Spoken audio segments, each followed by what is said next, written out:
AY ni umwe mu bahanzi b'abaraperi bakomeye muri Tanzania, amaze igihe akundana n'umunyarwandakazi Remy, ndetse bateye indi ntambwe aho bagiye kurushinga bakaba umugore n'umugabo.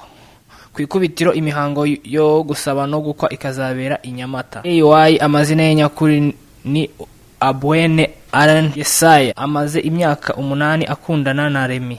Mu kwezi kwa karindwi mu 2017 nibwo yamwambitse impeta amuhamiriza ko yifuza kumugira umugore.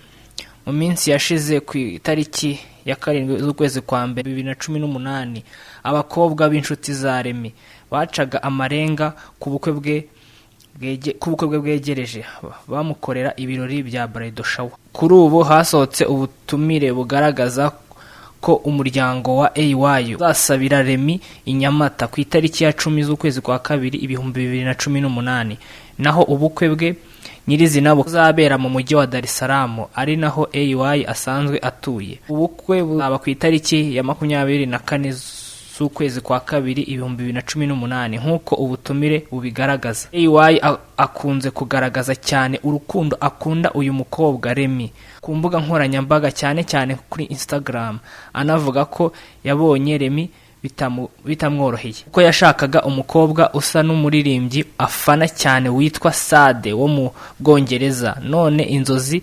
zamubereye impamo kuko utitegereje neza amafoto ya kera ya Sade akiri muto wakwibeshya ko ari Remy wa AY.